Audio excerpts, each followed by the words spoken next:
Sir, നമ്മുടെ ഈ കോൺഗ്രസിൻ്റെ പിമാർ നിയമസഭയിലേക്ക് മത്സരിക്കണം എന്ന് ആഗ്രഹിക്കുന്ന നിരവധി പിമാരുണ്ട്. പൊതുവെ പറഞ്ഞു കേൾക്കുന്നത് ഹൈക്കമാൻഡ് അതിന് അനുമതി കൊടുത്തിട്ടില്ല എന്നാണ് പറഞ്ഞു കേൾക്കുന്നത്. പക്ഷേ ഏറ്റവും ഒടുവിൽ വന്ന സൂചനകളനുസരിച്ച് ചിലർക്ക് ഒരു സൗജന്യം വിട്ടുവീഴ്ച ഒക്കെ ചെയ്യും. അതിൽ പ്രധാനപ്പെട്ട ഒരാൾ നമ്മുടെ ആറ്റിങ്ങൽ അടൂർ പ്രകാശാണ്. അദ്ദേഹം കോന്നിയിൽ മത്സരിക്കാൻ ആഗ്രഹിക്കുന്നു. അത് അദ്ദേഹം പലപ്പോഴും ശരീരഭാഷയിലൂടെ അദ്ദേഹം വെളിപ്പെടുത്തിയിട്ടുമുണ്ട്. ഈ ഹൈക്കമാൻഡിൻ്റെ ഒരു വിട്ടുവീഴ്ച ഇക്കാര്യത്തിൽ ഉണ്ടാകുമോ? അദ്ദേഹം കോന്നിയിൽ നിന്ന് നിയമസഭയിലേക്ക് മത്സരിക്കാനുള്ള സാധ്യതയുണ്ടോ? Arya, please take it from me.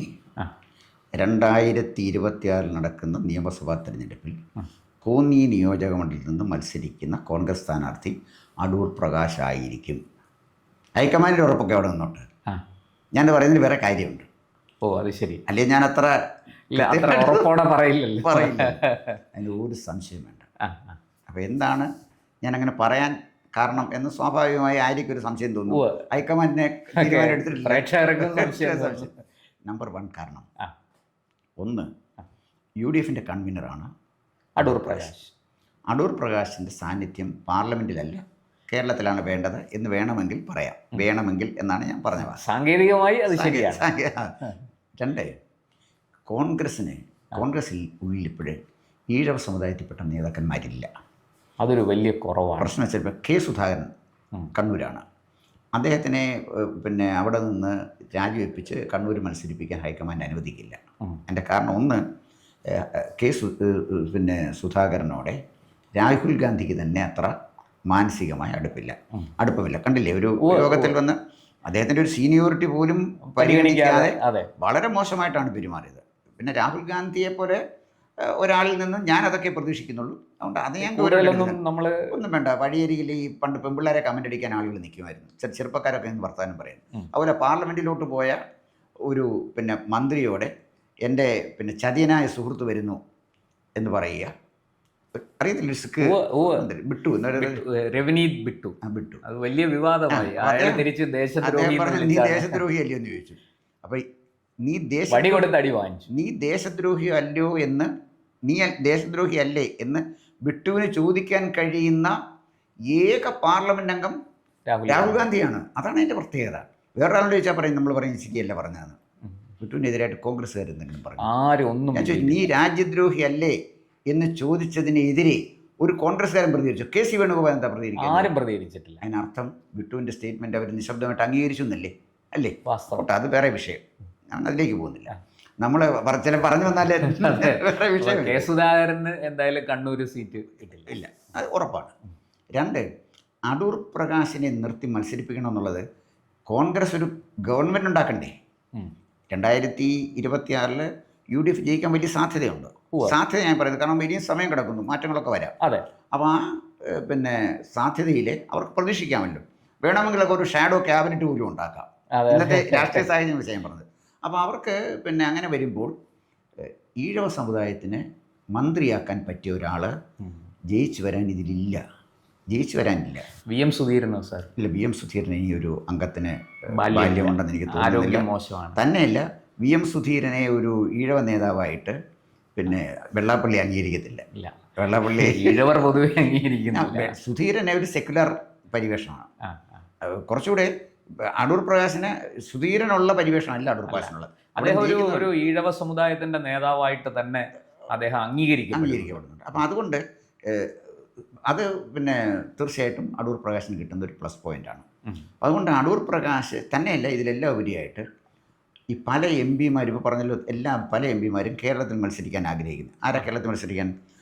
K Sudhakaran അല്ലേ, കൊടിക്കുന്നിൽ സുരേഷ്, ഷാഫി പറമ്പിൽ, ഇവരൊക്കെ അല്ലേ കേരളത്തിൽ മത്സരിക്കാൻ ആഗ്രഹിക്കുന്ന?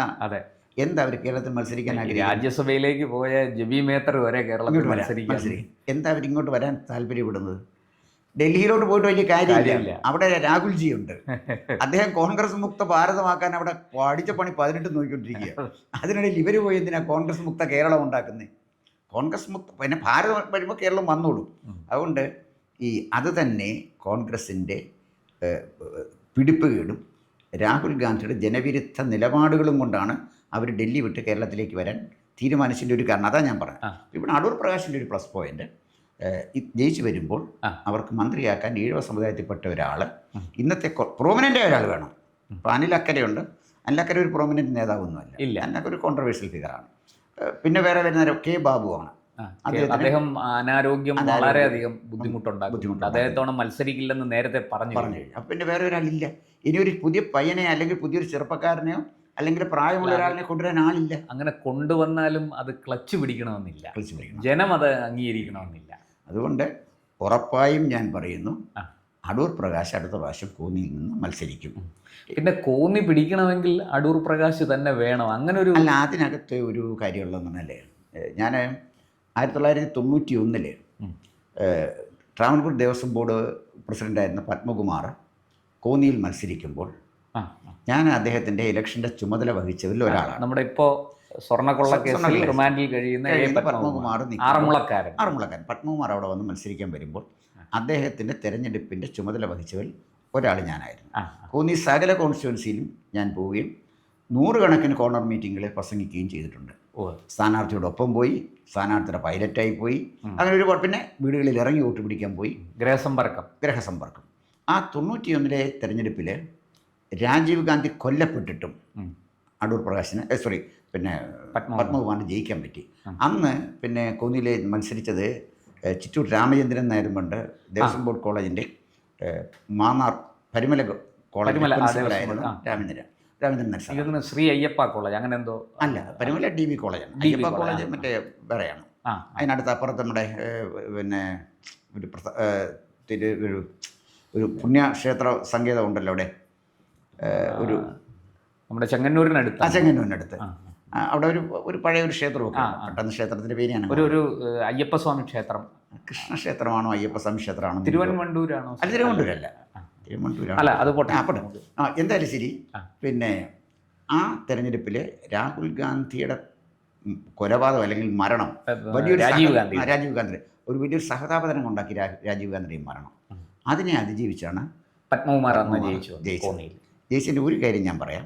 ഈ ഇലക്ഷൻ ഞാൻ കൂടെ നിന്ന് പ്രവർത്തിച്ച ഒരാളെന്ന് കോൺഗ്രസ്സുകാർ കാലുവാരി ഈ രാമേന്ദ്രൻ സാറിനെ തോൽപ്പിച്ചെന്നാൽ അന്ന് പണ്ട് ബാലറ്റ് പേപ്പറാണ്, കെട്ടുകെട്ടായിട്ട് മാറ്റി വെക്കുകയാണ്. അതെനിക്കറിയാം, ഞാൻ ആ വിഷയത്തിലേക്ക് പോകുന്നില്ല. കാരണം കോൺഗ്രസ്സുകാരുടെ ഈ ഒരു ഒരിക്കലും വിശ്വസിക്കാൻ പറ്റാത്തവരാണ് കോൺഗ്രസ്സുകാരെന്ന് എന്നെ ബോധ്യപ്പെടുത്തിയത് ഈ രാമേന്ദ്രൻ തെരഞ്ഞെടുപ്പാണ്. കൂടെ നിന്ന് കാലുവാരിയാണ്. എന്തായാലും ഫലം എന്തായാലും ശരി, അടൂർ പിന്നെ പത്മകുമാർ ജയിച്ചു. പിന്നെ പത്മകുമാർ മത്സരിക്കുന്നത് 1996 ഞാൻ കോന്നി കോൺസ്റ്റിറ്റ്യുവൻസിയുടെ ചരിത്രം അറിയുന്നു. 96 പത്മകുമാർ മത്സരിക്കുമ്പോൾ പിന്നെ അത് ഒരു ടൈം MLA 5 വർഷം പത്മകുമാറിനെതിരെ വന്നത് അടൂർ പ്രകാശാണ്. അപ്പോൾ കോന്നിയിൽ ആദ്യം കമ്മ്യൂണിസ്റ്റ് പാർട്ടി കൊണ്ടുവന്ന ഒരു കാര്യം, അടൂർക്കാരൻ പ്രകാശ് അടൂരല്ലേ മത്സരിക്കേണ്ടത്, കോന്നിയിലാണോ മത്സരിക്കേണ്ടത്? അത് അടൂർ പ്രകാശ് ഒരു അന്യഗ്രഹ ജീവിയാണ്, അദ്ദേഹം ഇങ്ങോട്ട് വരേണ്ട കാര്യമില്ല. കോന്നിയിൽ പത്മകുമാർ തന്നെ മതി, അദ്ദേഹം സിറ്റിംഗ് MLA കൂടെ ആണ്. അപ്പോൾ ആ തെരഞ്ഞെടുപ്പിലും ചുമതല ഉണ്ടായിരുന്ന ഒരാൾ ഞാനായിരുന്നു. ഈ അന്നത്തെ പ്രചരണ പരിപാടിയിൽ ഞാൻ പത്മകുമാറിനോടൊപ്പം പോയതാണ്. പത്മകുമാറിന് മനസ്സിലായി പത്മകുമാറിനെ കാലുവാരുകയാണ്. പാർട്ടി കാലുവാരി തോൽപ്പിച്ചാണ് പത്മകുമാറിനെ. 805 വോട്ടിനാണ് അന്ന് അടൂർ പ്രകാശ് ജയിക്കുന്നത്. 800 വെറും 800 വോട്ടിന്, അല്ല 810 വോട്ട്. അതിനകത്ത് എനിക്ക് എൻ്റെ ഓർമ്മ 818 തോന്നുന്നു. ആ വോട്ടിൻ്റെ വ്യത്യാസത്തിലാണ് അടൂർ പ്രകാശ് 1000-ൽ താഴെ വോട്ടിൻ്റെ 800 സംതിങ് 800-നപ്പുറം ഇപ്പുറം. ആ കൃത്യം നമ്പർ എനിക്ക് അങ്ങോട്ട് ഓർമ്മയില്ലെന്നേ. എൻ്റെ ഓർമ്മ 818 വോട്ടെന്നാണ്. ആ വോട്ടിനാണ് 96 ജയിച്ചു വരുന്നത്. ജയിച്ചു വരാൻ കാരണം അന്ന് അടൂർ പ്രകാശ് കോന്നിക്ക് ഒരു സുപരിചിതനല്ല. പിന്നെ ഇവിടുന്ന് കെട്ടിയിറക്കപ്പെട്ട ഒരു സ്ഥാനാർത്ഥിയാണ്, അടൂരിൽ നിന്ന് കെട്ടിയിറക്കപ്പെട്ട ഒരു സ്ഥാനാർത്ഥിയാണ്. പക്ഷേ CPM-ൻ്റെ പാർട്ടി കേഡർ അവരുടെ MLA അവരുടെ സ്ഥാനാർത്ഥി എങ്ങനെ ശാസ്ത്രീയമായി കാലുവാരും എന്ന് ഞാൻ നേരിട്ട് കണ്ടത് ഈ 96 തെരഞ്ഞെടുപ്പിലാണ്. എൻ്റെ കൊച്ചുദാഹരണം പറയാം. കലഞ്ഞൂന്ന് ഞങ്ങൾ പാടത്തേക്ക് ഒരു മീറ്റിങ്ങിന് പോവാണ്. പാടമൊക്കെ കമ്മ്യൂണിസ്റ്റുകാരുടെ കേന്ദ്രമാണ്. അവിടെ ഇരുന്ന് DYFIക്കാരന് ഒരാൾ, പേരൊന്നും പറയുന്നത് ശരിയല്ല, എല്ലാവരുമായിട്ട് എനിക്ക് ഇന്നും നല്ല ബന്ധം. അയാൾ പറഞ്ഞു, സാറേ അത് കഴിഞ്ഞ പ്രാവശ്യം പത്മകുമാർ ജയിക്കേണ്ടത് നമ്മുടെ ആവശ്യമായിരുന്നു, ഇപ്രാവശ്യം പത്മകുമാർ ജയിക്കേണ്ടത് പത്മകുമാറിൻ്റെ ആവശ്യമാണ്. മനസ്സിലായല്ലോ? ഇതായിരുന്നു സ്ഥിതി. പത്മകുമാറിനെ പാർട്ടിക്ക് അപ്പോഴേക്കും അദ്ദേഹം അനഭിമതനായി. പാർട്ടിയിലെ ഒരു വിഭാഗം ആളുകൾക്ക് പാർട്ടിക്ക് അനഭിമതനല്ലായിരുന്നു. അങ്ങനെയാണ് സ്ഥാനാർത്ഥി ശരിക്കും പറഞ്ഞാൽ പത്മകുമാറിനെ CPM കാലുവാരി തോപ്പിച്ചു. അന്നത്തെ ഏരിയ കമ്മിറ്റി സെക്രട്ടറി തന്നെ ഈ കാലുവാരിന് നേതൃത്വം കൊടുത്തു. എനിക്ക് നേരിട്ട് ബോധ്യമുള്ള കാര്യമാണ് ഈ പറയുന്നത്. പിന്നെ ചിലരെക്കുറിച്ച് ഞാൻ അങ്ങനെ പറയുന്നത് ശരിയല്ലാത്തത് കൊണ്ട് ഞാൻ അതിലേക്ക് പോകുന്നില്ല. ഞാൻ കണ്ടതാണ് എങ്ങനെയാണ് ഈ CPM കാലുവാരുന്നത്. നമ്മൾ കണ്ടു. വോട്ട് ചെയ്യാതിരിക്കുക. ബാലറ്റ് പേപ്പറിൻ്റെ മറുപുറത്ത്, ബാലറ്റ് പേപ്പർ എടുത്തതിന് മറുപുറത്ത് അരിവാൾ ചുറ്റിയെ കുത്തിയിട്ടുണ്ട്. മനസ്സിലായില്ലേ? പാർട്ടിക്ക് വോട്ട് ചെയ്ത് മറുപുറത്ത്. അപ്പം ഞാൻ ഇത് ഈ പാർട്ടി കേഡറിൻ്റെ ഒരു രീതി പറഞ്ഞതേ ഉള്ളൂ. അവർക്കിഷ്ടമല്ലെങ്കിൽ പല മാർഗത്തിൽ പ്രതികരിക്കും. 2026 നമ്മൾ കാണാൻ പോകുന്നത് പലതും അതായിരിക്കും. കാരണം ഈ പാർട്ടിക്കകത്ത് ശരിക്കും പറഞ്ഞാൽ രാഷ്ട്രീയക്കാരനാകണമെങ്കിൽ CPM പ്രവർത്തിക്കണം. സത്യം ഇനി പറയുന്നത്, വേറെ ഒരു പാർട്ടി പ്രവർത്തിച്ചാൽ അത് പറ്റില്ല. നല്ല കളരിയാണ്. നമ്മുടെ ഈഗോയൊക്കെ അങ്ങ് പോകും. വിമർശനം തൊട്ടടുത്തിരിക്കുന്നവൻ ചിലപ്പോൾ ഒരു കൂലിവേലക്കാരനായിരിക്കും, അയാളായിരിക്കും നമ്മളെ വിമർശിക്കുന്നത്. അപ്പം നമ്മുടെ ഈഗോ അങ്ങ് പോകും. അത് വലിയ ഇന്നത്തെ പാർട്ടിയല്ല, പഴയ പാർട്ടി. ഇന്ന് ഓംബ്രാമ്പൺ നിൽക്കില്ല, അമ്പ്രാം പറഞ്ഞാട്ടൊന്നും നിൽക്കില്ല. അപ്പം അങ്ങനെയൊന്നുമല്ല, ആരെയും വിമർശിക്കരുതാണ്. അപ്പോൾ എന്തായാലും ശരി, അതിനെ അതിജീവിച്ചാണ് അടൂർ പ്രകാശ് അദ്ദേഹത്തിൻ്റെ ജൈത്രയാത്ര തുടങ്ങുന്നത് 96.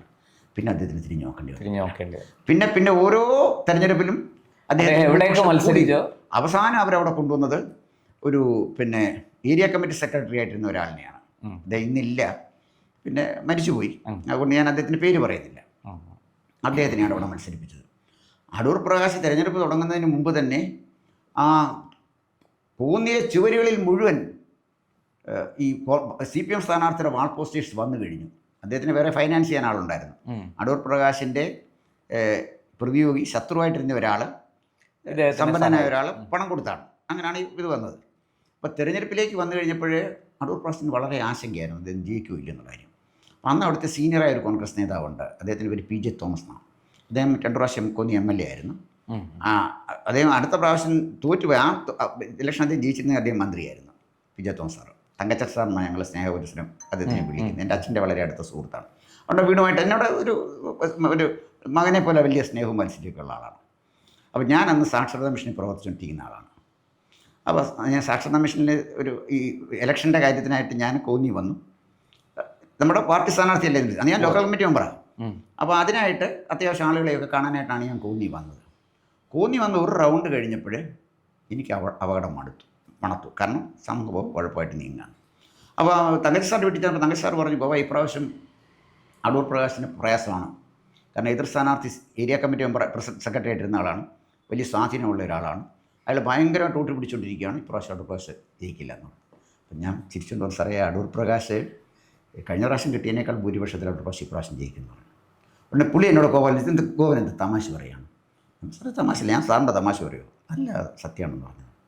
അപ്പം തന്നെ അദ്ദേഹം ഫോൺ എടുത്ത് അടൂർ പ്രകാശിനെ വിളിച്ചിട്ട് പറഞ്ഞു, പ്രകാശ് ഗോവനോട് ഞാൻ സംസാരിച്ചപ്പോൾ പ്രകാശ് നിരാശപ്പെടേണ്ട കാര്യമില്ല, പ്രകാശിന് ജയിക്കാൻ സാധ്യതയുണ്ടെന്നാണല്ലോ ഗോവൻ പറയുന്നതെന്ന് പറഞ്ഞു. ഞാൻ ഫോൺ അങ്ങോട്ട് കൊടുക്കാമെന്ന് പറഞ്ഞു. ഞാൻ അടൂർ പ്രകാശിൻ്റെ എൻ്റെ ഫോണിൽ സംസാരിച്ചു. ഞാൻ പറഞ്ഞു, MLA ഈ പ്രാവശ്യത്തെ തെരഞ്ഞെടുപ്പിൽ നിങ്ങൾ ജയിക്കാനുള്ള സാധ്യത, ഇപ്പം ഞാൻ വോട്ട് ചെയ്യത്തില്ല, ഞാൻ പാർട്ടിക്കാരനാണ്, അത് വെച്ചല്ല ഞാൻ ഈ പറയുന്നത്, നിങ്ങൾ ജയിക്കാനാണ് സാധ്യത. പിന്നെ പറഞ്ഞു, സാറേ കഴിഞ്ഞ പ്രാവശ്യത്തിനേക്കാൾ ഭൂരിപക്ഷം നിങ്ങൾക്ക് ഈ പ്രാവശ്യത്തെ തെരഞ്ഞെടുപ്പിൽ കിട്ടും എന്ന് പറഞ്ഞപ്പോൾ അദ്ദേഹം പറഞ്ഞു, വേണ്ട, ഒരു വോട്ടിന് ഞാൻ ജയിച്ചാൽ മതി. ഞാൻ പറഞ്ഞു, ഒരു കാര്യം ചെയ്യും, തമാശയായിട്ട് ഒരു വോട്ട് നിങ്ങൾ എടുത്തിട്ട് ബാക്കി വോട്ട് എനിക്ക് നിർദ്ദേശിച്ചാൽ മതി. ഇങ്ങനെ തമാശയായിട്ട് പറഞ്ഞു. അപ്പോൾ തങ്കച്ചൻ സാറിനോട് ചോദിച്ചു, ഗോവൻ ഏത് അടിസ്ഥാനത്തിലാണ് അടൂർ പ്രകാശിന് കഴിഞ്ഞ പ്രാവശ്യത്തേക്കാൾ ഭൂരിപക്ഷം കിട്ടും എന്ന് പറഞ്ഞു. ഉടനെ സാറ് അവിടുത്തെ ഡെമോഗ്രഫിയൊക്കെ എടുത്ത് വെച്ച്, വേറെ ചില കണക്കുകളൊക്കെ വെച്ച്, വേറെ ചില ആളുകൾ നടത്തുന്ന പ്രവർത്തനം, പിന്നെ കോൺഗ്രസ്സിലെ 2 നേതാക്കന്മാർ അവിടെ നടത്തിക്കൊണ്ടിരുന്ന കാലുവാരൽ, അവരൊക്കെ ഇപ്പോഴും അവിടെ ഉള്ളതാണ്, അവർ കാലുവാരി, അതൊക്കെ സത്യം.